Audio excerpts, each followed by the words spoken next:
और आज कहाँ हैं।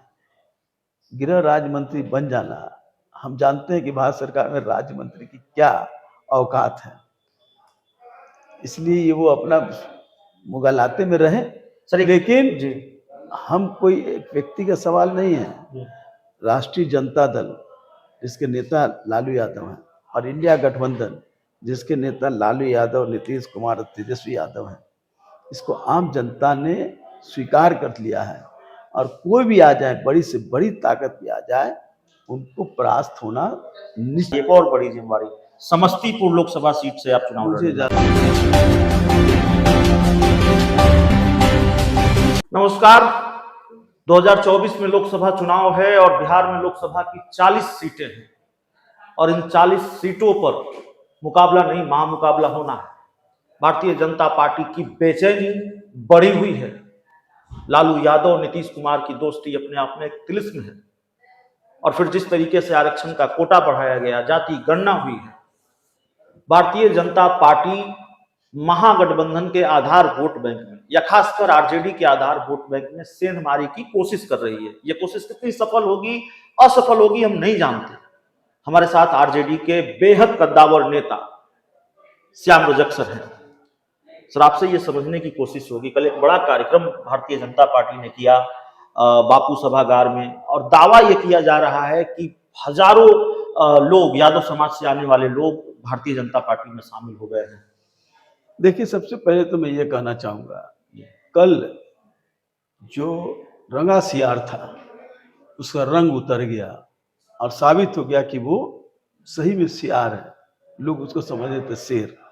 जो भारतीय जनता पार्टी बराबर कहती रही है कि हम जात की राजनीति नहीं करते हैं, ये विपक्ष जो है जात की राजनीति करता है और हम जमात की राजनीति करते हैं, हम देश की राजनीति करते हैं। कल का कार्यक्रम इस बात का साबित करता है कि भारतीय जनता पार्टी की इतनी बेचैनी है कि वो जातों में बांधने का काम कर रहा है, जाति में विघटन करने का काम, जाति को तोड़ने का काम कर रहा है, सामाजिक न्याय के लोगों को छिन्न भिन्न करना चाहता है। लेकिन उनका जो षड्यंत्र है वो सफल नहीं होने वाला है, क्योंकि इतने लोग मार खाए हुए हैं और जाति जनगणना ने ये साबित कर दिया कि कौन लोग हैं गरीब, कौन लोग हैं आर्थिक रूप से विपन्न, कौन लोग हैं शैक्षणिक रूप से विपन्न, कौन लोग हैं सामाजिक रूप से विपन्न, ये साबित हो गया। इसके बाद ये जात का ढिंढोरा जो पीट रहे हैं, यही हैं जो कल कहते थे कि हमको यादवों की वोट से कोई मतलब नहीं। यही है जो मुजफ्फरपुर में कहे कि देख लो यादवों की संख्या बढ़ गई है। ये अति पिछड़ों को डराने का काम कर रहे थे। तो कल उनका ये रंगा सियार का रंग उतर गया और सियार का जो आवाज होता है वो आवाज से लोग परिचित हो गए और सारे लोग कहीं किसी तरह का। बीजेपी तो ये दावा कर रही है, बीजेपी के बड़े बड़े नेता दावा कर रहे हैं कि भाई अब आरजेडी के पास रहेगा नहीं कोई और यादव वोटर नहीं रहेंगे, सब बीजेपी के साथ आ रहे हैं, आ गए हैं। चलिए, मुगलाते में रहें, मिठाई बांटना चाहिए उनको। लेकिन मैं कह दूं, यहाँ जो महागठबंधन, इंडिया गठबंधन, बिहार में 40 सीट में 40 सीट से उनको दांत खोदने के लिए भी एक सीट नहीं मिलेगा। गृह मंत्री अमित शाह बार बार बिहार आ रहे हैं और हाल का जो बिहार दौरा उनका था वो तो बड़ा नायाब दौरा था।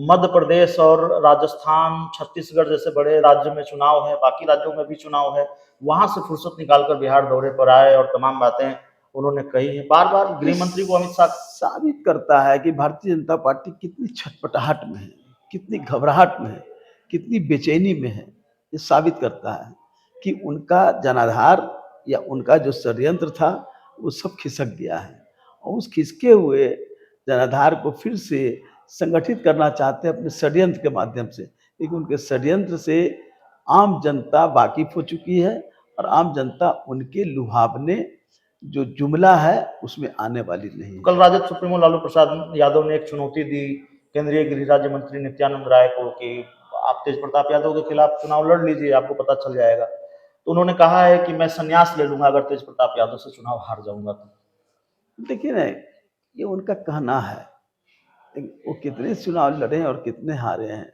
और आज कहाँ हैं।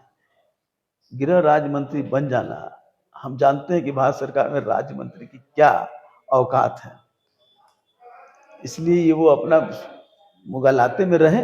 सर लेकिन जी हम कोई एक व्यक्ति का सवाल नहीं है। जी राष्ट्रीय जनता दल जिसके नेता लालू यादव हैं और इंडिया गठबंधन जिसके नेता लालू यादव, नीतीश कुमार और तेजस्वी यादव हैं, इसको आम जनता ने स्वीकार कर लिया है।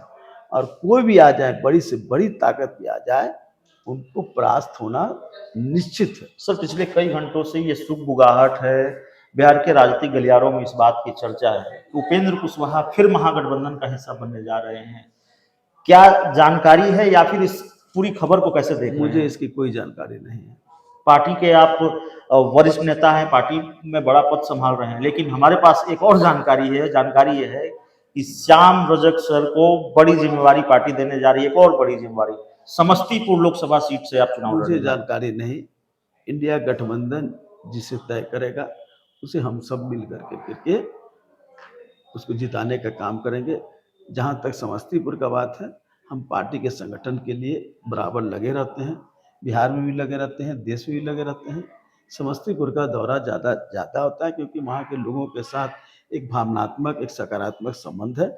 लेकिन उम्मीदवार इंडिया गठबंधन राष्ट्रीय जनता दल जिसको तय करेगी उसे सब लोग मिल कर करके क्या आप इस उसको बात को विजयी पूरी तरह बनाएंगे। से खारिज कर सकते हैं कि समस्तीपुर से आप नहीं लड़ने जा रहे हैं? इसमें खारिज और ना खारिज का कहाँ सवाल है। पार्टी पहले तो तय करे क्या करना चाहती है।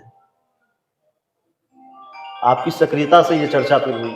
सक्रियता तो मैं हर एक चीजों में रहता हूँ जी, सक्रियता मेरी हर एक समाज में, मैं 40 सालों से सक्रिय राजनीति करता बिल्कुल हूँ। बिल्कुल। इसलिए सक्रियता का मापदंड मेरे पास एक जिला, एक ब्लॉक, एक प्रखंड, एक राज्य नहीं है। मेरी सक्रियता देश भर में रहती है। छोटी सी टिप्पणी चाहेंगे आखिरी में सर, अगर पार्टी ने ये मौका दिया या पार्टी अगर चाहेगी, श्याम रजक इसके लिए तैयार हैं?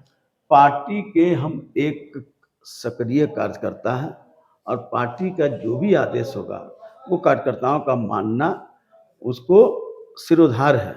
पार्टी जो भी जिम्मेदारी देती है मैं उसको स्वीकार करता हूँ।